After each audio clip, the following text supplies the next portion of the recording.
మా latest videos కోసం మా ఈ తెలుగు న్యూస్ ఛానల్ సబ్స్క్రైబ్ చేసి గంట సింబల్ యాక్టివేట్ చేసుకోండి. రేపు 2వ కార్తీక శుక్రవారం సాయంత్రం 5:42 నుండి 6:24 మధ్యలో గుమ్మంపై ఇది చల్లండి చాలు లక్ష్మీదేవి మీ ఇంట్లో తిష్ట వేస్తుంది. మీ సుడి తిరిగి వద్దన్న ధనం వచ్చి పడుతుంది. కష్టాలు పోతాయి, సమస్యలు పోతాయి. లక్ష్మీదేవి అనుగ్రహంతో అష్టైశ్వర్యాలు సిద్ధిస్తాయి. కార్తీక మాసంలో వచ్చే శుక్రవారానికి ఒక ప్రత్యేకమైన స్థానం ఉంది. శుక్రవారం అంటేనే లక్ష్మీదేవికి అంకితం చేయబడిన రోజు. అలాంటిది అత్యంత మహిమాన్వితమైన కార్తీక మాసంలో వచ్చే శుక్రవారం అంటే అమ్మవారికి మరింత ప్రీతి. ఈ కార్తీక శుక్రవారం నాడు గుమ్మం దగ్గర చేసే ఈ పరిహారం మన జీవితంలో అద్భుతాలను సృష్టిస్తుంది.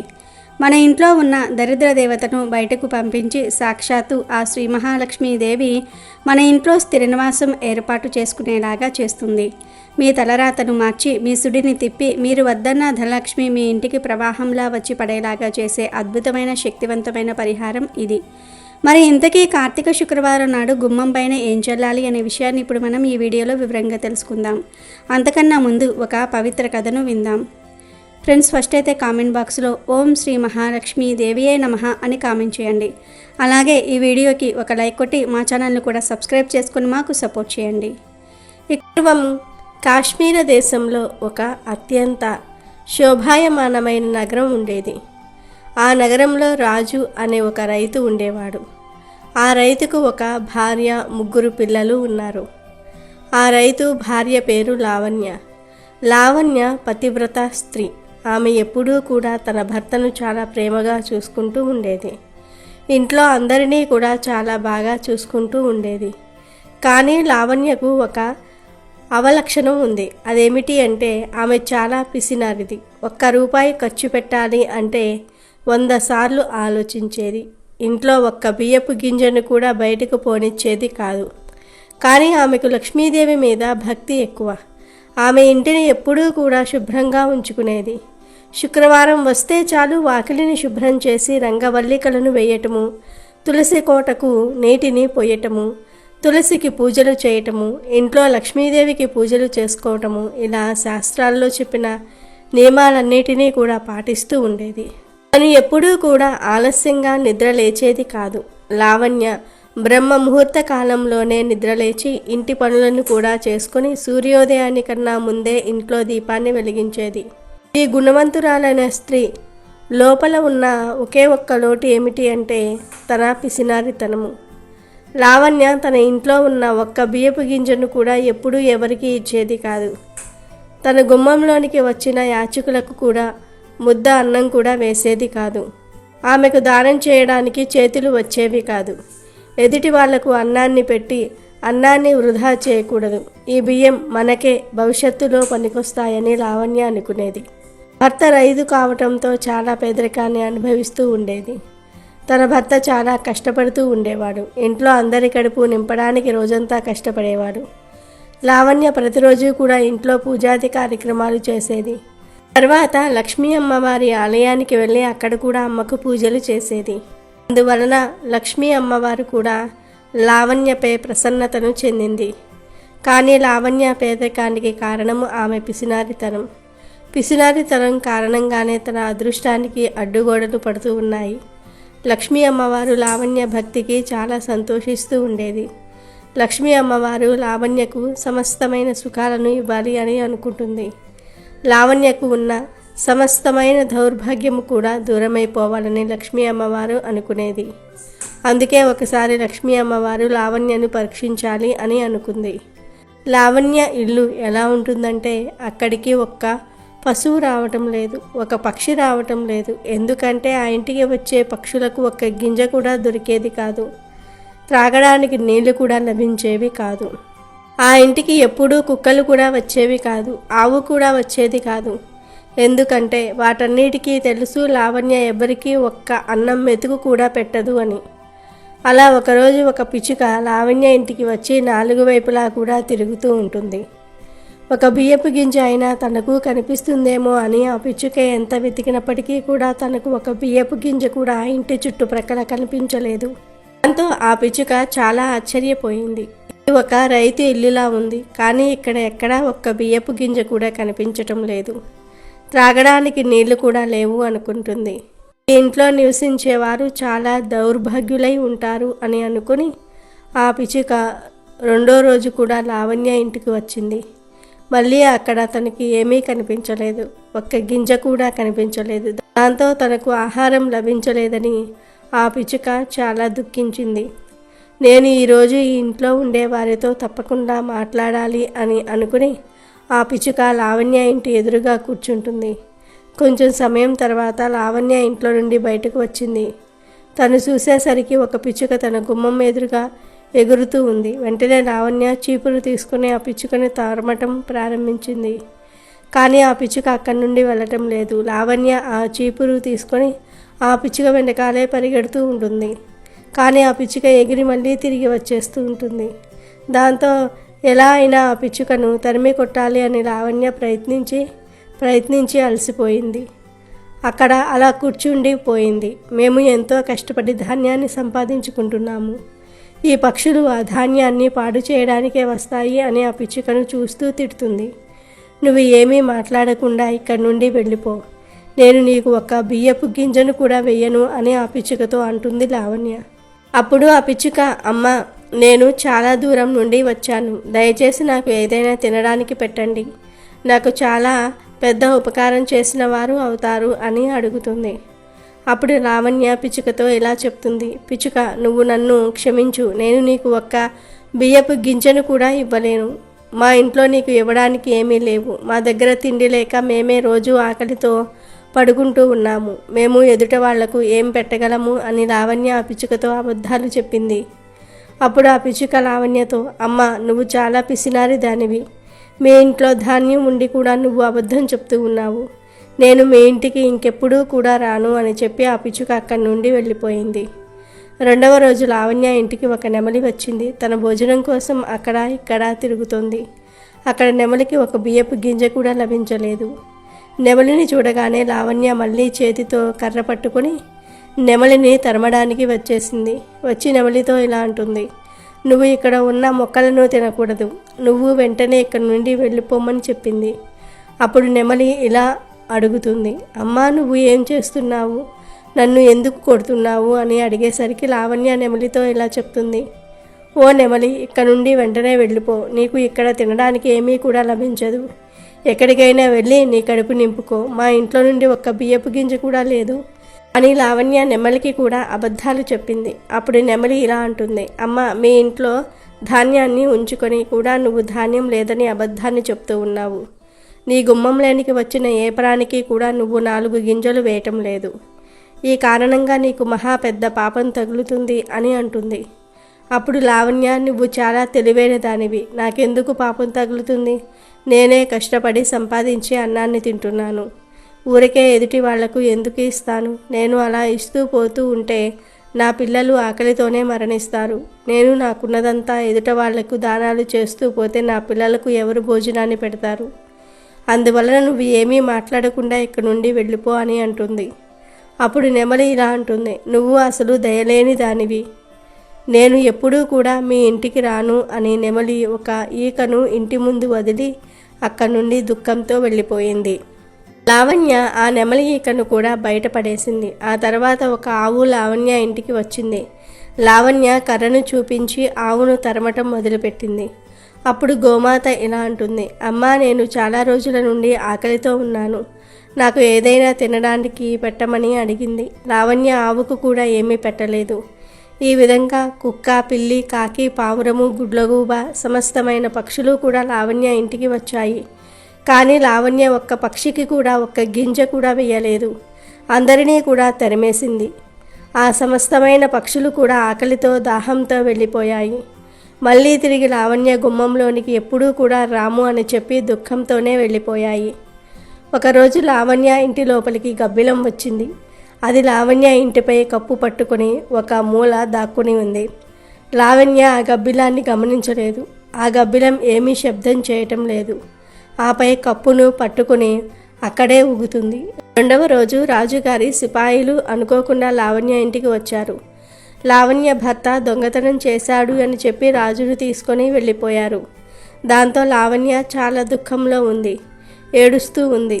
తర్వాత లావణ్య లక్ష్మీ అమ్మవారి ఆలయానికి వెళ్ళింది. అమ్మ ఎదురుగా కూర్చొని ఏడుస్తూ ఇలా చెప్తుంది, అమ్మా, నేను ఏం పాపం చేశాను? నేను ఇంత దుఃఖభరితమైన రోజులను చూస్తూ ఉన్నాను. నా భర్త నిర్దోషి అయినా కూడా రాజభటులు నా భర్తపై దొంగ అనే నేరాన్ని మోపి నా భర్తని తీసుకుని వెళ్ళిపోయారు. అమ్మా, నన్ను క్షమించు అని వేడుకుంటుంది. అప్పుడు లక్ష్మీ అమ్మవారు లావణ్య ముందు ప్రత్యక్షమై ఇలా చెప్తుంది, నువ్వు శోధించకు, ఇదంతా కూడా నువ్వు చేసిన కర్మలకు ఫలితమే. ఈ దౌర్భాగ్యాన్ని దూరం చేయడం కోసం మీ ఇంటికి పశుపక్షులను పంపించాను, కానీ నువ్వు అవమానించి వాటిని గుమ్మంలో నుండే పంపించి వేశావు. ఒక్క బియ్యపు గింజ కూడా వాటికి వేయలేదు. ఆ కారణంగానే సమస్తమైన పశుపక్షులు కూడా నిరాశ చెంది దుఃఖంతో తిరిగి వెళ్ళిపోయాయి. అన్నిటికన్నా ముందు మీ గుమ్మంలోనికి పిచ్చుక వచ్చింది. పిచ్చుక ఇంట్లోకి రావటము అంటే సుఖ సమృద్ధులకు సూచిక. ఏ ఇంట్లో అయితే పిచ్చుకలు తమ గూడును పెట్టుకుంటూ ఉంటాయో ఆ ఇంట్లో ఎప్పుడూ కూడా ఆనందము, సుఖ సంతోషాలు ఉంటాయి. ఆ ఇంటి వాతావరణము సంతోషంగా ఉంటుంది. పిచ్చుకలు సాదాసీదాగా ఉండే పక్షులు. ఎవరి ఇంట్లోనికి కూడా వెళ్ళవు. పిచ్చుక ఎప్పుడైతే ఎవరి ఇంట్లోకైనా ఎటువంటి భయము కూడా లేకుండా వెళ్తుందో ఆ ఇంట్లో ధన సంపత్తుల యొక్క ఆగమనం అనేది జరుగుతుంది. అందువలన ఇంట్లోకి పిచ్చుక వచ్చింది అంటే దానికి ఆహారాన్ని వేయాలి, దానికి నీటిని పెట్టాలి. నేను మీ ఇంట్లో ఉన్న దౌర్భాగ్యాన్ని మొత్తము దూరం చేయటం కోసమే ఆ పిచ్చుకను మీ ఇంటికి పంపించాను.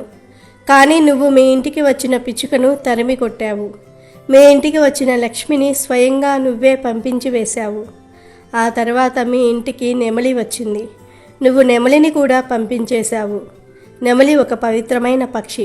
నెమలి సరస్వతీదేవి యొక్క వాహనము. నెమలి ఇంటికి రావటము చాలా చాలా శుభ సంకేతము.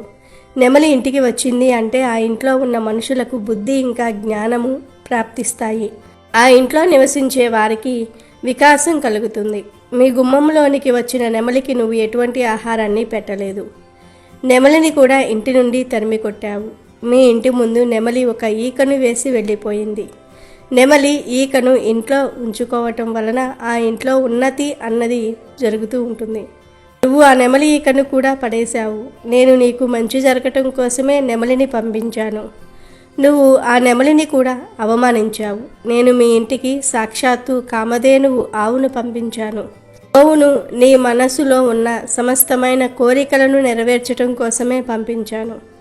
నువ్వు గోవును కూడా అవమానించి గోవుకు కూడా ఏమీ పెట్టకుండానే తరిమివేశావు.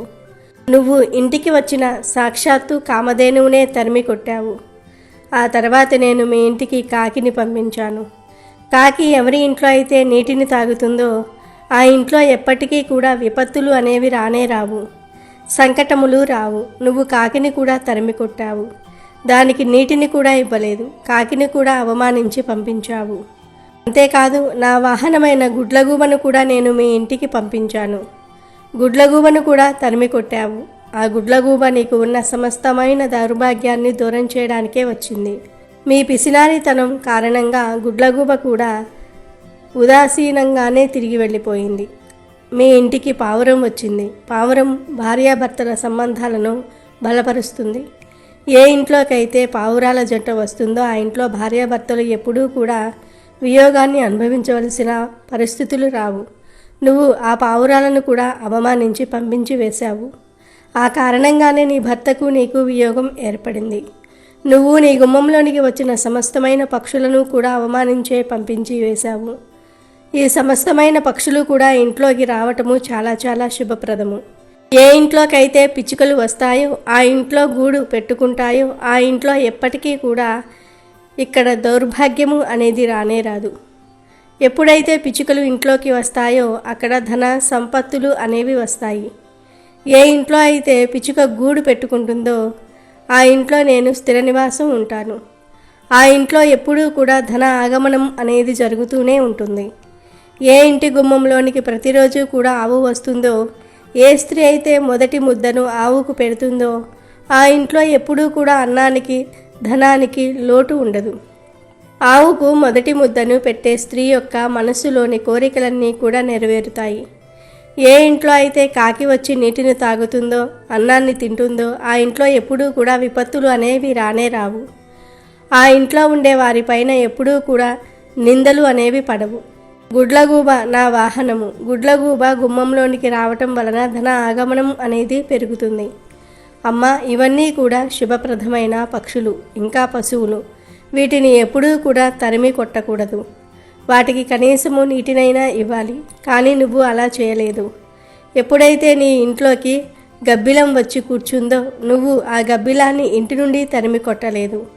గబ్బిలం ఇంట్లో ఉండటం వలన అశుభాలు అనేవి జరుగుతాయి. ప్రేతాల్లాగా అవి కూడా కాళ్ళతో ఇంటి పై భాగాన్ని పట్టుకొని వేలాడుతూ ఉంటాయి. ఏ ఇంట్లో అయితే గబ్బిలం వచ్చి కూర్చుంటుందో ఆ ఇంట్లోనికి విపత్తులు, ఇంకా సంకటములు, ధన హాని అనేవి కలుగుతాయి. గుడ్లగూబ నీ ఇంట్లో ఉంది. ఈ కారణంగానే నీ భర్త దొంగ అనే ఆరోపణ వలన ఖైదీలోనికి వెళ్ళిపోయాడు. లావణ్య, నేను చాలాసార్లు నీకు సహాయం చేయడానికి ప్రయత్నాన్ని చేశాను. నేను చాలాసార్లు మీ ఇంట్లోకి ప్రవేశించడానికి ప్రయత్నాన్ని చేశాను. నువ్వు ప్రతిసారి కూడా ఇంట్లో నుంచి నన్ను పంపించి వేశావు. ఆ కారణంగానే నీ పైన ఈ విపత్తు వచ్చి పడింది అని లక్ష్మీ అమ్మవారు లావణ్యతో చెప్పింది. అమ్మవారు చెప్పిన మాటలు విన్న తర్వాత లావణ్య తను చేసిన తప్పులను తెలుసుకుంది. తను లక్ష్మీ అమ్మవారిని క్షమించమని కోరింది. అమ్మ, నా వల్ల చాలా పెద్ద తప్పు జరిగిపోయింది. ఎప్పటి నుండి నేను గుమ్మంలోనికి వచ్చిన ఏ ప్రాణిని కూడా అవమానించను అని కోరుకుంటుంది. అప్పుడు లక్ష్మీ అమ్మవారు సంతోషించి లావణ్యను దీవించి అంతర్ధానమయ్యింది. లావణ్య తిరిగి ఇంటికి వచ్చేసింది. ఇంటికి రాగానే ముందు లావణ్య ఆ గబ్బిలాన్ని ఇంట్లో నుండి తరిమి కొట్టింది. తన ఇంటి బయట పశుపక్షుల కోసము జలాన్ని, ధాన్యాన్ని ఉంచింది. మరుసటి రోజే పశుపక్షులు లావణ్య గుమ్మంలోనికి వచ్చాయి. లావణ్య చాలా ప్రేమతో పక్షులకు స్వాగతాన్ని పలికింది. తర్వాత గోమాత వచ్చింది. గోమాతకు మొదటి అన్నం ముద్దను తీసి పెట్టింది. తర్వాత నెమలి వచ్చింది. నెమలికి కూడా లావణ్య ధాన్యాన్ని వేసింది. ఆ విధంగా సమస్తమైన పశుపక్షులు కూడా సంతృప్తి చెంది తిరిగి వెళ్ళిపోయాయి. మరుసటి రోజు లావణ్య భర్త గుర్రం మీద కూర్చుని ఇంటికి వచ్చాడు. తన చేతిలో పెద్ద పెద్ద బంగారు మూటలు ఉన్నాయి. లావణ్య తన భర్తను చూసి చాలా సంతోషించింది. అతని పాదాలకు నమస్కరించి ఆశీర్వాదాలను కూడా తీసుకుంది. అప్పుడు లావణ్య భర్తను అడుగుతుంది, ఆ మూటలు ఏమిటి అని. అప్పుడు రాజు ఇలా చెప్తాడు, నన్ను రాజుగారు దొంగ అనుకుని తీసుకుని వెళ్ళారు. కానీ రాజుగారికి తెలిసింది నేను దొంగతనం చేయలేదు అని. ఆయన చాలా పశ్చాత్తాపడ్డారు. రాజుగారు నన్ను క్షమాపణలు కోరి చాలా ధనాన్ని ఈ గుర్రాన్ని ఇచ్చి నన్ను పంపించారు అని చెప్తాడు. లావణ్య చాలా సంతోషించింది. లక్ష్మీ అమ్మవారికి ధన్యవాదాలు తెలిపింది. కనుక లక్ష్మీదేవి చెప్పిన ఈ మాటలు గుర్తుంచుకోండి. మన ఇంటికి వచ్చే పశుపక్షుల వలన శుభ ఇంకా అశుభ ఫలితాలు అనేవి మనకు లభిస్తాయి. వాటిని ఎప్పుడూ కూడా మనము నిర్లక్ష్యం చేయకూడదు. ప్రతినిత్యము కూడా వాటికి నీటిని, ధాన్యాన్ని పెట్టాలి. అలా పెడితే లక్ష్మీ అమ్మవారి కృప అనేది మీకు తప్పకుండా లభిస్తుంది. ఇక వీడియోలోకి వస్తే కార్తీక మాసం విష్ణు స్వరూపం. ఈ మాసంలో చేసే పూజలు, వ్రతాలు, దానాలు నేరుగా ఆ శ్రీమన్నారాయణుడి పాదాల చెంతకు చేరుతాయి. శుక్రవారం లక్ష్మీ స్వరూపం. ఎక్కడైతే నారాయణుడు ఉంటాడో అక్కడ లక్ష్మీదేవి తప్పకుండా ఉంటుంది. అందుకే కార్తీక మాసంలో వచ్చే శుక్రవారం నాడు లక్ష్మీ నారాయణులను కలిపి పూజించిన వారికి అష్టైశ్వర్యాలు సిద్ధిస్తాయి. వారి జీవితంలో ధనానికి, ధాన్యానికి, సుఖ సంతోషాలకు ఎలాంటి లోటు ఉండదు. ఈ రోజున వాతావరణంలో దైవిక శక్తులు అధికంగా సంచరిస్తూ ఉంటాయి.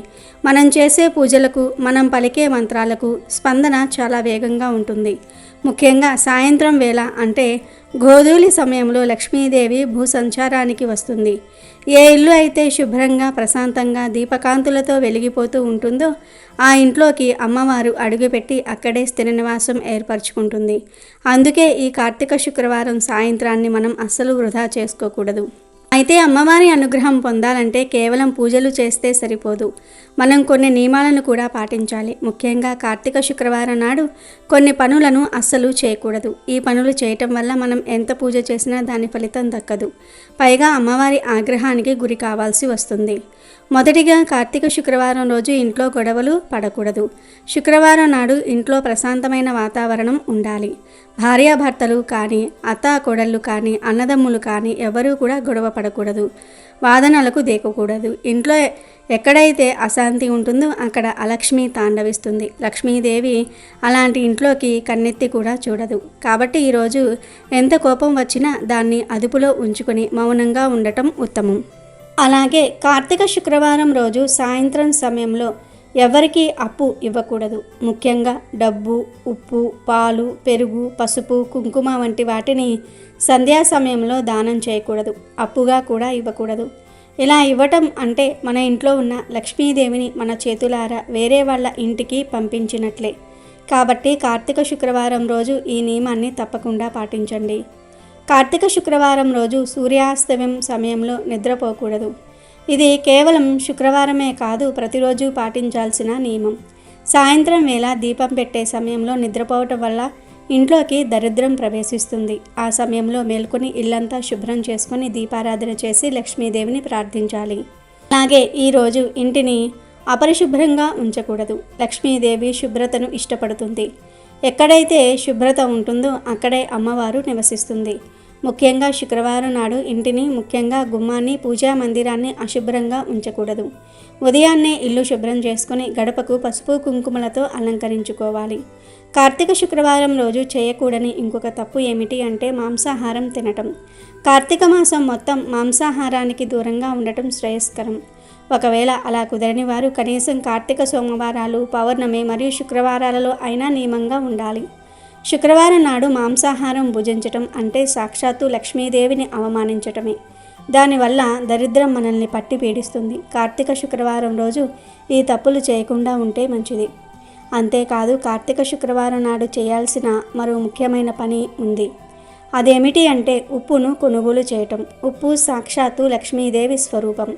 సముద్రుని కూతురు కావటం వల్ల ఉప్పులో లక్ష్మీదేవి అంశ నిగూఢమై ఉంటుంది. కార్తీక శుక్రవారం నాడు అది శుక్రహోరలో కొత్తగా ఒక ప్యాకెట్ గల్లులు పునుకొని ఇంటికి తీసుకురావాలి. ఇలా తేవటం వల్ల సాక్షాత్తు మహాలక్ష్మిని మనం మన ఇంటికి ఆహ్వానించినట్లు అవుతుంది. ఆ ఉప్పును తీసుకుని వచ్చి మీ పూజా మందిరంలో దేవుడి పటాల ముందు పెట్టి ధూప, దీప నైవేద్యాలు సమర్పించి ఆ తర్వాత దాన్ని మీ వంటగదిలో జాడీలో నిల్వ చేసుకోవాలి. ఈ ఉప్పును వంటల్లో వాడుకోవటం వల్ల ఇంట్లో ధనానికి లోటు అనేదే ఉండదు. అనారోగ్య సమస్యలు కూడా తొలగిపోతాయి. ఇంట్లో ఉన్న నెగిటివ్ ఎనర్జీ మొత్తం ఈ ఉప్పు గ్రహించి పాజిటివ్ వైబ్రేషన్ను పెంచుతుంది. ఇప్పుడు అసలు విషయానికి వద్దాం. కార్తీక శుక్రవారం రోజు గుమ్మం దగ్గర చేయాల్సిన ఆ శక్తివంతమైన పరిహారం గురించి వివరంగా తెలుసుకుందాం. ఈ పరిహారాన్ని రేపు అంటే కార్తీక శుక్రవారం నాడు సాయంత్రం సరిగ్గా 5:42 నుండి 6:24 మధ్యలోనే చేయాలి. ఈ సమయం అత్యంత శక్తివంతమైనది. దీనిని ప్రదోషకాలం అంటారు. ఈ సమయంలో దేవతలందరూ పూజలను స్వీకరించడానికి సిద్ధంగా ఉంటారు. ఈ సమయంలో మనం కోరిన కోరికలు తక్షణమే నెరవేరుతాయి. ఈ పరిహారం కోసం మనకు కావలసినవి చాలా సామాన్యమైన వస్తువులే, కానీ వాటికి ఉన్న దైవిక శక్తి మాత్రం అమోఘమైనది. మనకు కావలసినవి ఒక గాజు గ్లాసు, కొంచెం పచ్చి ఆవు పాలు, సువాసన వెదజల్లే అత్తరు లేదా జువ్వాది పొడి, చిటికెడు కుంకుమ మరియు కొన్ని తులసి ఆకులు. ముందుగా ఒక గాజు గ్లాసును తీసుకోండి. గాజు స్వస్థతకు సంకేతం. ఇందులో ఎలాంటి కర్మఫలం ఉండదు.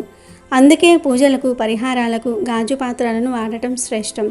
ఆ గ్లాసును శుభ్రంగా కడిగి తడి లేకుండా తుడుచుకోవాలి. ఆ తర్వాత ఆ గ్లాసులో కొంచెం పచ్చి ఆవు పాలను అంటే 7 స్పూన్ల పాలను పోయాలి. పాలు చంద్రుడికి, శుక్రుడికి కారకం. పాలు స్వచ్ఛతకు, సమృద్ధికి, ఐశ్వర్యానికి ప్రతీక. ముఖ్యంగా ఆవు పాలు అత్యంత పవిత్రమైనవి. ఆవులో సకల దేవతలు కొలువై ఉంటారు. కాబట్టి పచ్చి ఆవు పాలను వాడటం వల్ల సకల దేవతల అనుగ్రహం మనకు లభిస్తుంది. కాచిన పాలు కాకుండా పచ్చి పాలను మాత్రమే వాడాలి. ఎందుకంటే ప్రకృతి సిద్ధంగా లభించిన దానిని యథాతథంగా భగవంతునికి సమర్పించటం వల్ల ఫలితం అధికంగా ఉంటుంది. ఈ పాలు మన ఇంట్లో ఉన్న ధన ప్రవాహాన్ని పెంచుతాయి. ఇప్పుడు ఆ పాలల్లో కొంచెం సువాసన వెదజల్లే అత్తరును కలపాలి. లక్ష్మీదేవి సుగంధ ప్రియ, అంటే అమ్మవారికి సువాసనలంటే ఎంతో ఇష్టం.